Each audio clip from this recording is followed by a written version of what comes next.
यो दृश्य हेरेर तपाईहरुले अनुमान लगाउनु भयो होला जापानमा शरद ऋतुको यो प्राकृतिक मनोरम दृश्य अवलोकन गर्न कति आनन्द आउँछ भनेर। हो साथीहरु, यति बेला जापानको वरपरका पार्क, सडक, दायाँ-बायाँ घर वरपर भएका यस्ता अनगिन्ती रुखहरुको पातहरु पहेलिएर रातो भएर झर्ने बेला हो। त्यसैले यो समय घुम्न जानको लागि अति नै उत्तम हुन्छ, किनभने यस्ता रमणीय पलहरुसँगै तपाई पनि रंगीन वातावरणमा रमाउनु हुनेछ र यसको भरपूर आनन्द उठाउनु हुनेछ। त्यसैले म आज यस्तै वातावरणमा एक्लै भए पनि रमाउने कोसिसमा त छु नै। यसका साथसाथै हजुरहरुलाई मैले यसरी रमाइलो गरिरहेको केही दृश्यहरु पनि राख्ने कोसिस गर्दैछु। हेलो फ्रेन्ड्स, नमस्कार। तपाई हेर्दै हुनुहुन्छ जापानको विशेष ठाउँहरुको जानकारी दिने blogging channel RK blog Japan. नमस्कार तपाईहरु सम्पूर्णलाई म च्यानलमा स्वागत गर्न चाहन्छु। आज म जापानको राजधानी टोकियो नजिकै रहेको एउटा विशेष ठाउँको ब्लगिङ गर्न गइरहेको छु र आज म तपाईहरुलाई त्यस वरपरका सम्पूर्ण दृश्यहरु चाहिँ देखाउने छु र जापानको अटम सिजनमा चाहिँ विशेष गरी रुखहरुको पातहरु पहेँलो भएर झर्ने र रातो भएर झर्ने गर्दछ।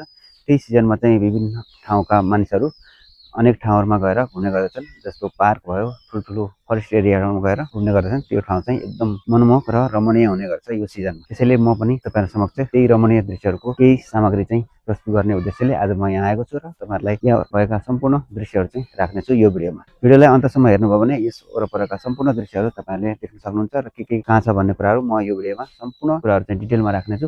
तपाईहरुले त्यो सबै कुराहरु चाहिँ हेर्न सक्नुहुन्छ। यो अहिले मैले घुम्दै लिएका तस्बिरहरु एउटा सानो पार्क हो र यस्ता अन्य ठाउँका तस्बिर पनि म यसै भिडियोमा समेटेर प्रस्तुत गर्नेछु। भिडियोलाई अन्तसम्म हेर्नु। यो त भयो पार्क वरपरका दृश्य। अब जंगलमा कस्तो दृश्य अवलोकन गर्न सकिन्छ त त्यो कुरा एकपटक आँखा चिम्लेर सोच्ने कोसिस गरौँ त।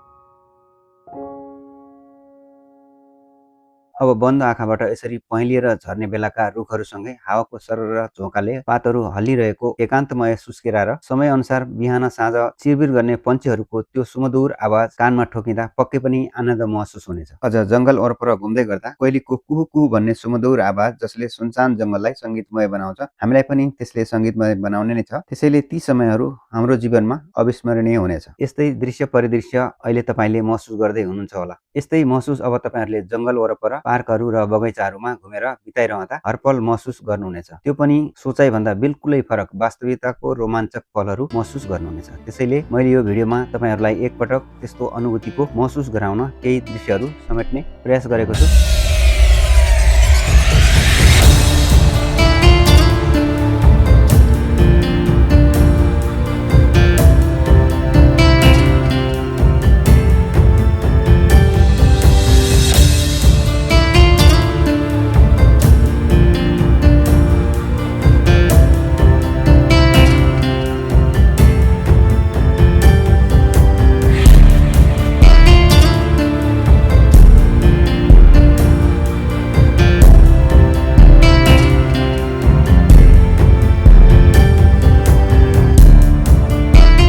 फ्रेन्ड्स, अहिलेसम्म हेर्नुभएको दृश्यहरु सागामिहारा सिटीको सागाइमानो भन्ने ठाउँमा रहेको एउटा पार्क हो भने अब म शहरको केही टाढा जंगली क्षेत्रमा जाँदाको दृश्य के कस्ता छन् त्यो देखाउन गइरहेको छु। यो ठाउँबाट कानागावा प्रिफेक्चरको रिमोट एरियामा प्रवेश गर्न सकिन्छ भने आज म जाँदै गरेको क्षेत्र चाहिँ युमोतो हाकोने हुँदै गोरा स्टेसन, जुन चाहिँ जंगली एरियाको पहाडी क्षेत्रमा बनाइएको सिंगल लाइनमा गोरा स्टेसनसम्म ट्रेन जाने गर्छ।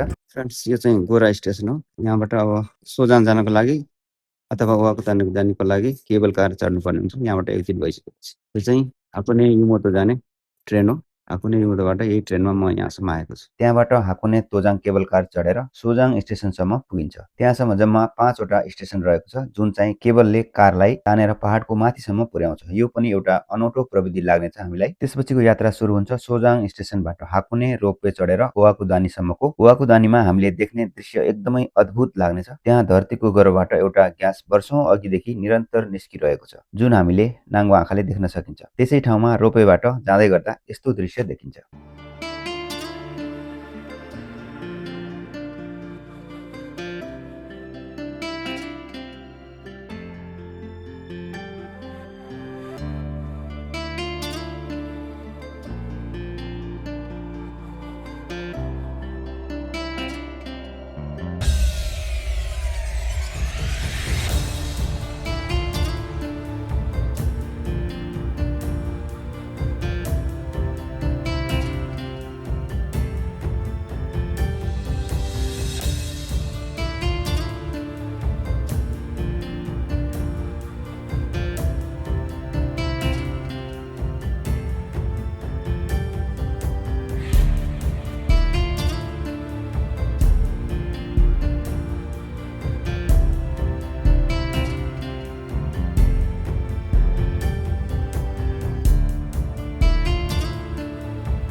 र म कुरा गर्दै थिएँ एटम सिजनको। यहाँसम्म पुग्दै गर्दा जङ्गली क्षेत्रमा देखेको दृश्यहरू यिनै हुन्। मलाई त एकदमै मन पर्यो र आजको मेरो ब्लगिङ यात्रा सुखद रह्यो। यो परिदृश्य हेरिसकेपछि तपाईँलाई कस्तो लाग्यो कमेन्टमा आफ्नो राय अवश्य लेख्नुहोला।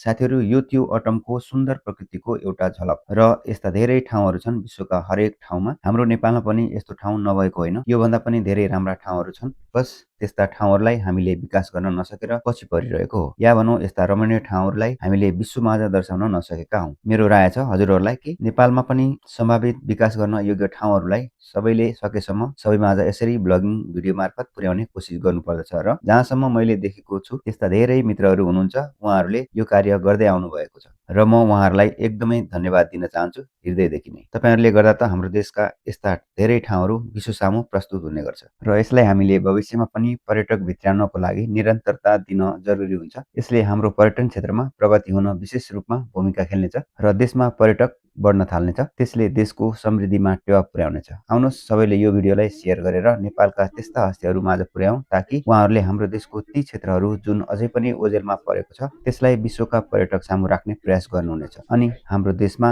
विश्वका धेरै देशहरूबाट पर्यटकहरू भित्रनेछन्। त्यसपश्चात देशको पर्यटनले तीव्र रूपमा विकास गर्दै जानेछ।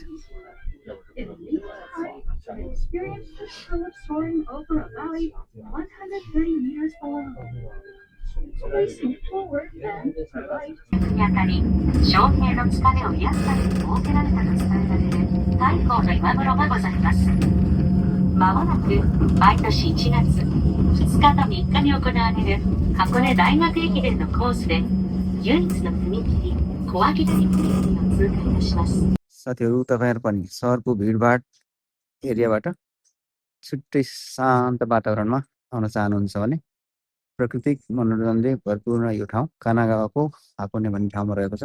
तपाईँहरू यहाँ आएर आफ्नो छुट्टीको भरपूर इन्जोय लिन सक्नुहुन्छ। यो ठाउँ एकदमै मनमोहक ठाउँ हो र यो ठाउँमा चाहिँ यो अटम यो सिजनमा रुखको पातहरू पहेँलो भएर झर्ने अवस्था भएको हुनाले एकदमै राम्रो देखिन्छ र यो ब्युटिफुल प्लेस तपाईँहरूको गन्तव्यको पहिलो रोजाइ हुनसक्छ। त्यसैले तपाईँहरूको लागि यो इन्फर्मेसन म यहाँ राख्दैछु। यदि तपाईँहरू पनि आउन चाहनुहुन्छ भने सिंगल डेको ट्रिपमै तपाईँले यहाँको यात्रा गरेर फर्कन सक्नुहुन्छ, टोकियो नजिकै रहनुहुन्छ भने। साथीहरू, म पनि प्रकृतिका यस्ता पलहरूसँग घुलमिल हुन चाहने व्यक्तिहरूमा एक पर्दछु। यदि तपाईँ पनि त्यस्तै अनुभव र अनुभूतिको भरपूर आनन्द उठाउन चाहनुहुन्छ भने अवश्य पनि यस्ता पलहरूको फाइदा लिएर आफ्नो फुर्सदको समय व्यतीत गर्न सक्नुहुनेछ। मैले त धेरै आनन्द लिएँ यी ठाउँहरूमा घुमेर र तपाईँहरू पनि यसरी नै प्रकृतिको अद्भुत रमाइलो यी पलहरूलाई आफ्नो जीवनमा अविस्मरणीय पल बनाउन चाहनुहुन्छ भने अवश्य पनि यो पलको फाइदा लिनुहोला भन्दै म तपाईँहरू समक्ष बिदा हुने अनुमति चाहन्छु। ओके फ्रेन्ड्स, आजको लागि मेरो यो आर्के ब्लग जापानमा यो मैले सामग्री प्रस्तुत गरिरहेको अटम सिजनको यो रुखहरूको पातहरू चाहिँ पहेँलो भएर झर्ने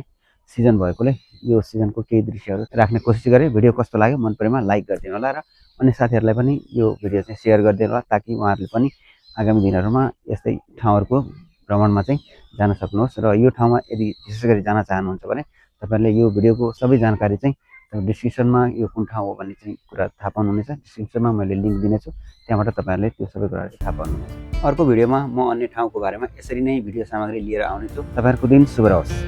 नमस्कार।